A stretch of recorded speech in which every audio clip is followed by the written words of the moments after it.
हाय, मी नीलम. नसीमा हुरजुक यांचे चाकाची खुर्ची याचे पुढील अभिवाचन पान 20 पासून पुढे सुरू, भाग 6. एक महिना आम्ही वेळंबरला घालवला. देशी औषधपाला आणि तेल यांचं मालिश सकाळ संध्याकाळ पुरुषांकडून करवून घेऊन मग गरम पाण्यानं आंघोळ. त्या पाल्याला आणि तेलाला म्हणे स्त्रियांनी हात लावायचा नाही.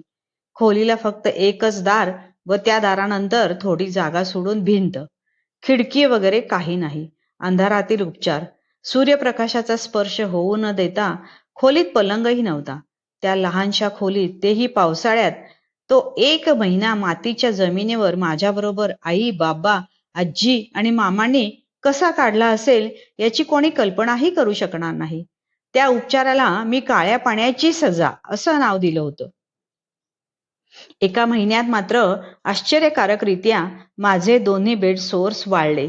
रोज त्या मालिश आंघोळीच्या दिव्यातून जाताना मनाला का कोण जाणे वाटू लागलं होतं की आपणही संजीवनी सारख्या कायमच्या अपंग झालो. दिवसभर माझं रडणं सुरू असायचं.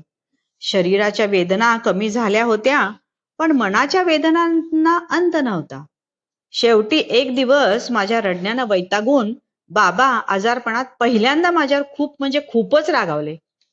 मी रडून सर्वांना रडवते, अशानं मी सर्व घराला दुःखी करते.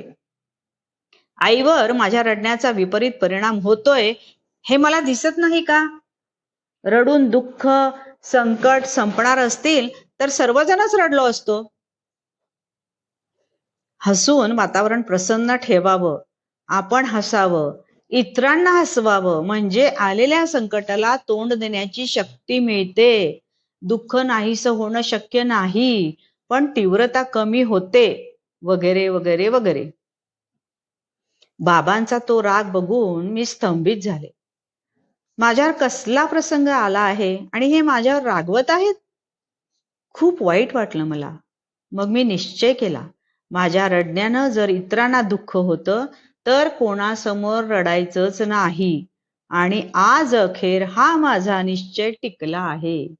माझ्या स्वतःच्या दुःखाबद्दल मी कोणासमोर रडत नाही. त्यासाठी रात्र माझी असते. रडणं थांबवून आईबाबांकडे लक्षपूर्वक बघितलं. माझी चूक मला कळली. केवढं वजन उतरलं होतं दोघांचं.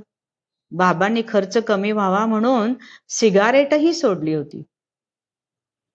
एक महिन्यानंतर बेळंबरहून आम्ही कुमठ्याला आजोळी आलो. एके दिवशी आईनं मला आंघोळ घालताना आपल्या हातावरून पाणी माझ्या अंगावर सोडलं होतं. त्या बेळंबरच्या वैद्यानं कडक गरम पाण्यानं आंघोळ घालायला सांगितलं होतं.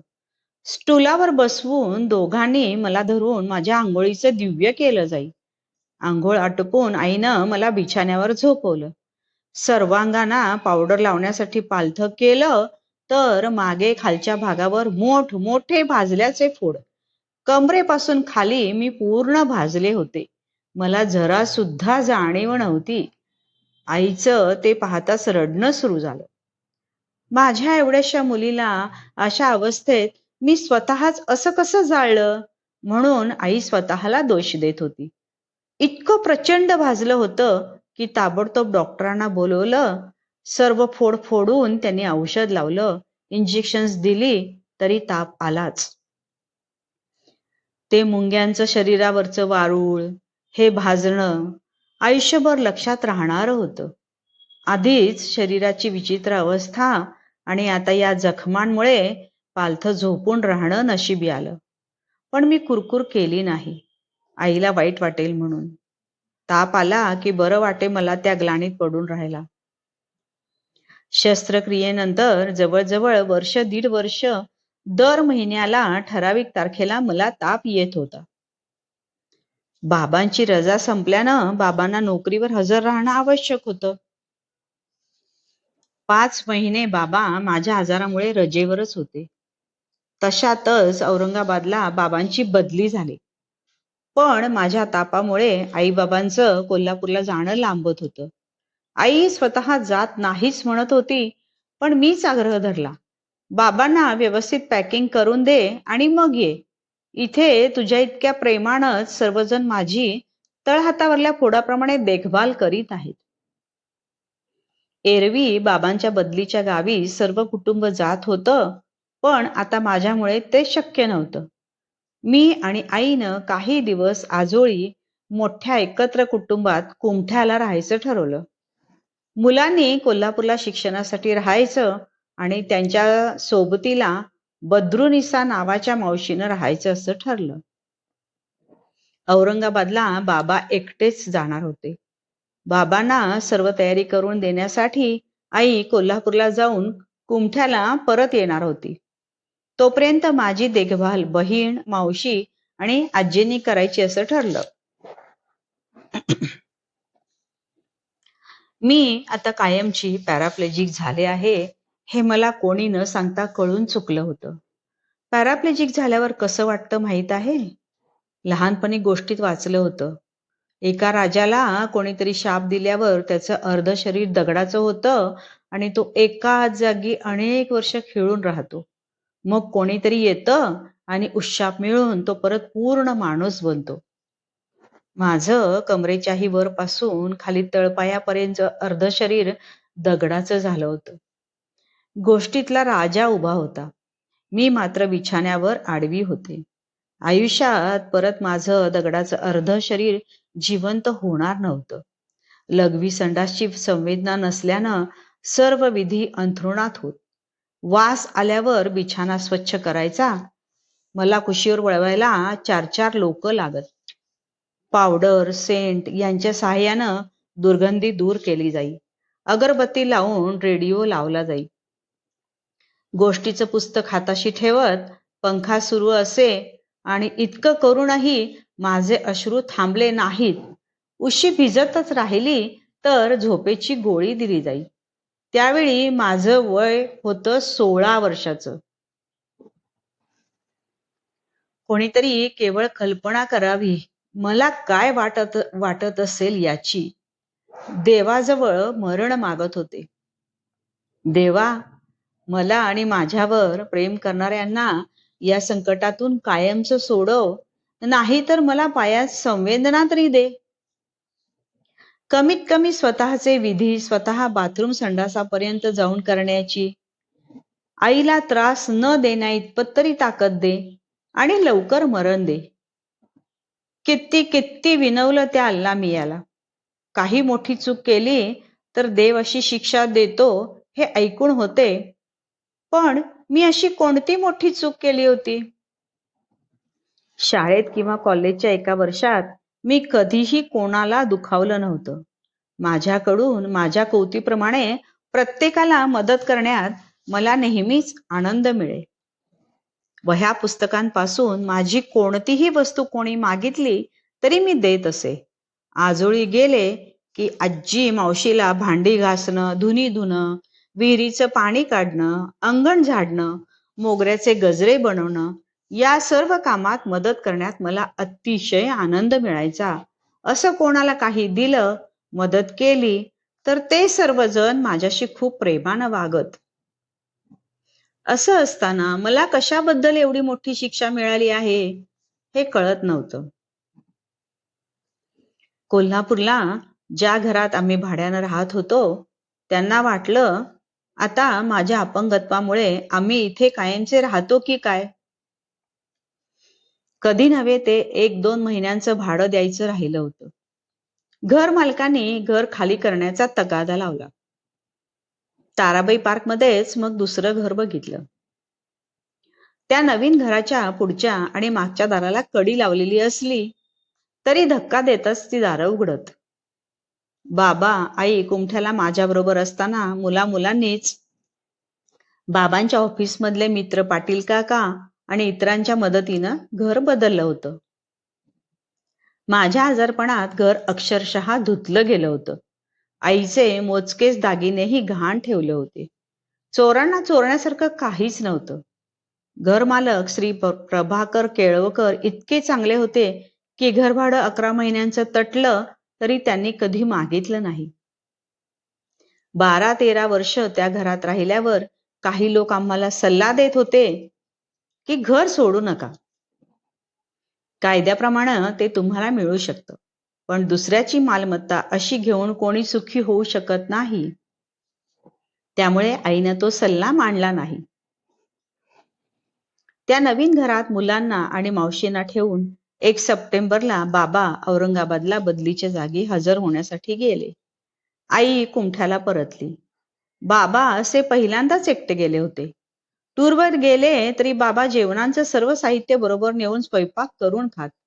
औरंगाबादलाही एक खोली बाबांनी भाड्यानं घेतली. सोबत एक शिपाई राहत होता. हे सर्व बाबांच्या पत्रातून कळलं. आईला मिळालेल्या पत्राबरोबर बाबांनी मलाही पत्र लिहिलं होतं. मला लिहिलेलं बाबांचं ते पहिलं पत्र. कारण आजपर्यंत कधी आम्ही लांब राहिलोच नव्हतो. इंग्लिशमधून लिहिलेलं ते पत्र, त्यात बाबांचं अक्षर वाचण्याची सवयच नव्हती. मामांनी ते पत्र वाचून अर्थही सांगितला. हसत आनंदी राहा, हे संकटही टळेल, आईची काळजी घे, हेच लिहिलं होतं.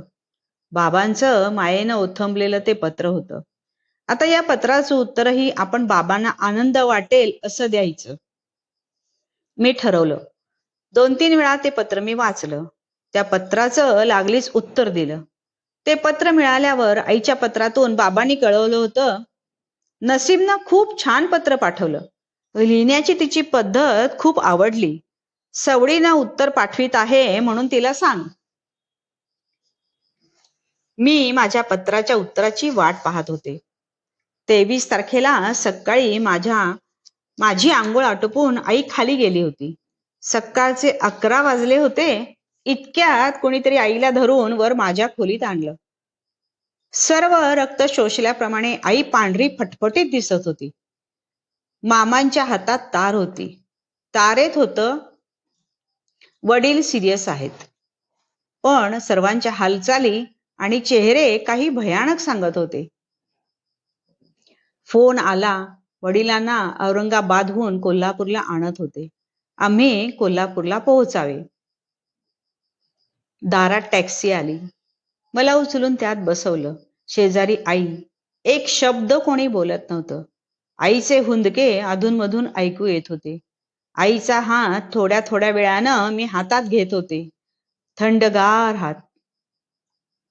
प्रवास संपत नव्हता. रात्री 1 वाजता ताराबाई पार्कमध्ये आलो.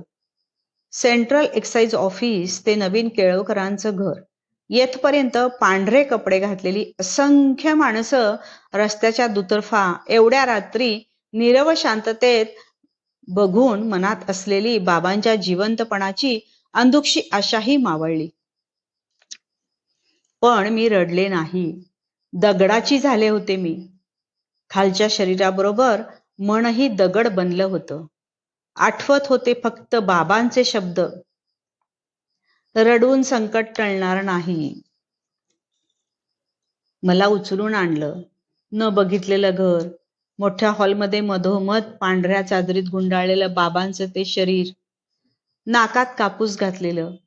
आयुष्यात पहिल्यांदाच मृत शरीर, तेही बाबांचं, मी थिजल्या डोळ्यांनी पाहत होते. आईचा एकच हंबरडा, मला एकटीला न सांगता असं टाकून गेलात. आता या एवढ्या 5 मुलांना मी कशी वाढवू? 3 बहिणींची लग्न त्यावेळी झालेली होती. औरंगाबादहून आणलेली डेड बॉडी जास्त वेळ ठेवता येत नाही म्हणून 10 मिनिटातच बाबांना उचललं. माझ्या जवळ आणलं. बाबांच्या कपाळाला मी ओझरता स्पर्श केला. त्या क्षणी आठवलं, मिरजेत मी वेदनेनं तळमळत असताना माझ्या यातना वाटून घेता येत नाहीत म्हणून खेद व्यक्त करून बाबांनी माझ्या कपाळाचं घेतलेलं चुंबन. काही क्षणापुरत्या त्या प्रेमाच्या स्पर्शानं माझ्या वेदना शमल्या होत्या. बाबांची बॉडी नेली. शांत निस्तब्ध घर आणखीनच स्तब्ध झालं. बाबांच्या मृत्यूची तार आणि रेहानाला मेडिकलला ऍडमिशन मिळाल्याची तार एकाच दिवशी 1 तासाच्या अंतरानं आल्या होत्या. दुसऱ्या दिवसापासून अनेक गोष्टी कानावर येऊ लागल्या. बाबांच्या मृत्यूची कळलेली हकीकत अशी, औरंगाबादला जॉईन होताच काम संपवण्यासाठी ऑफिस सुटल्यावरही बाबा ऑफिसमध्ये थांबत होते. त्या दिवशीही असेच काम करीत होते. तेवढ्यात बाबांचे कोल्हापूर येथील एक सहकारी, ज्यांना नोकरीतून निलंबित करून औरंगाबादला हलवलं होतं, त्यांनी आपल्या केसमध्ये बाबांना खोटी साक्ष देण्याची विनंती केली होती. पण मित्राखातरही खोटं बोलून नोकरीची बेईमानी बाबांना पटणारी नव्हती. त्यामुळे बाबांनी खरी साक्ष दिल्यानं त्या मित्राला सस्पेंड व्हावं लागलं. तिथे आले. चहाला चल म्हणून बाबा नको म्हणत असतानाही आग्रहानं नेलं. चहा घेऊन परतल्यावर ते मित्र गेले. बाबा कामाला बसताच बाबांना चक्कर येऊ लागली. मळमळू लागलीच रिक्षा बोलवून बाबा खोलीवर गेले. शिपायाला लिंबांचं सरबत कर म्हणून सांगितलं. डायनिंग टेबल जवळ बसले. सरबताचा एक घोट घेतला आणि कसंसच होतंय, डॉक्टरांना बोलाव म्हणून सांगितलं. शिपाई बाहेर पळत गेला. परत आला तेव्हा बाबांचा प्राण गेलेला नव्हता. डॉक्टरांना घेऊन बाबांचे तेच मित्र, औरंगाबादच्या बाबांच्या ओळखीचं दुसरं कोणी बहुतेक नव्हतं, आले. आपलं पूर्ण वजन वापरून बाबांचं पोस्टमार्टम न करता बॉडी सही सलामत कोल्हापूरला स्पेशल गाडी करून आणली. वाटेत अनेक अडचणींना तोंड देत आमचे दूरचे नातेवाईक आणि ओळखीचे सर्वजण त्या मित्राच्या धाडसाचं, मदत करण्याच्या वृत्तीचं कौतुक करत होते. माझं मन म्हणत होतं की ही सर्व मंडळी गप्प का आहेत? एका साध्या डॉक्टरना हार्ट अटॅकचं सर्टिफिकेट देताच ते खरं का मानलं जातंय? पोस्टमार्टम केलं नाही हे साफ चूक आहे. मी लहान, 16 वर्षांची, मोठमोठ्या लोकांसमोर माझ्या मनातली शंका बोलून दाखवण्याचं धाडसही तेव्हा मला झालं नाही. बाबांच्या हातातली सोन्याची अंगठीही गायब होती. चौकशी अंती एका शिपायानं ती सोनाराकडे विकल्याचं कळलं. सर्व पुरावा हातात होता, पण आईचे उद्गार अजूनही आठवतात. आपला सोन्यासारखा माणूस गेला, या सोन्याला घेऊन काय करायचंय? त्या शिपायाच्या बायका पोरांचा विचारही आपण केला पाहिजे. त्या शिपायानं माफी न मागताच आईनं त्याला माफ केलं होतं. अभिमान वाटतो अशा आईची आम्ही अपत्य आहोत याचा. इथे पान नंबर 25 समाप्त होते. पण हे वाचत असताना खरोखर वाचवलंही जात नाहीये आणि कंठ इतका दाटून येतो आहे की खरंच एखाद्याच्या नशिबी असं काय यावं.